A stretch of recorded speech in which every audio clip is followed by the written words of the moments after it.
વિસ્તારના લોકો આવે અને બહારથી પણ લોકો આવી રહ્યા છે, એટલે કે આ જગન્નાથપુરી બાદની જે મોટી રથયાત્રા કહેવાય છે તે રથયાત્રાના દર્શન કોઈ ચૂકે નહીં।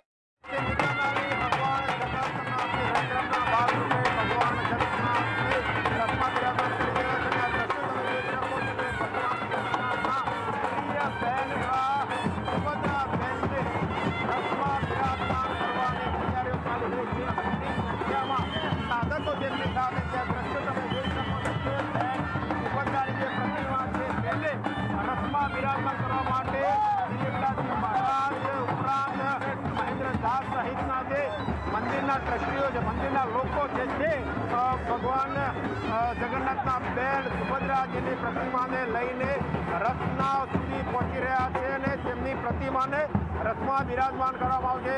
ખૂબ જ કહી શકો કે શ્રદ્ધાપૂર્વકનો, આનંદપૂર્વકનો, ભાવપૂર્વકનો આ પ્રસંગ છે જેને લોકો ઉત્સાહથી ઉજવતા છે। અને આ દ્રશ્ય તમે જોઈ શકો છો કે જે રીતે ભગવાન જગન્નાથની પ્રતિમાને રથમાં બિરાજમાન કરવામાં આવી, બરાબર એ જ પ્રમાણે બેન સુભદ્રાની પ્રતિમાને રથમાં બિરાજમાન કરવામાં આવી રહી છે। આ પ્રતિમાને રથમાં બિરાજમાન કર્યા બાદ, બેન સુભદ્રાને રથમાં બિરાજમાન કર્યા બાદ ભાઈ બલભદ્રજીને તેમના રથમાં બિરાજમાન કરાવવા છે અને ત્યારબાદ પાહીનજીની પ્રક્રિયા થશે। એટલે લોકો શ્રદ્ધાપૂર્વક, ઉત્સાહપૂર્વક આ રથયાત્રામાં જોડાયા છે અને આ દ્રશ્યો તમે જોઈ શકો છો કે મહંત દિલીપદાસજી મહારાજ કે જેમને જગતગુરુની પદવી એનાયત કરવામાં આવી છે તેઓ અને મહેન્દ્ર ઝા કે જેઓ મંદિરના ટ્રસ્ટી છે તેઓએ ભગવાન જગન્નાથને અને ત્યારબાદ બેન સુભદ્રાજીને તેમના નિજ રથમાં બિરાજમાન કરાવે છે અને હવે ભાઈ બલભદ્રને પણ તેમના નિજ રથમાં બિરાજમાન કરવામાં આવશે। એટલે ઉત્સાહપૂર્વકનો, શ્રદ્ધાપૂર્વકનો, આનંદપૂર્વકનો એક માહોલ રથયાત્રાના દિવસે જોવા મળે છે। હજારોની સંખ્યામાં, લાખોની સંખ્યામાં હૈયે હૈયું ધરાય તેવી ભીડ અહીંયા જોવા મળી રહી છે ભગવાનનો એક દર્શનનો લાહો મેળવવા માટે।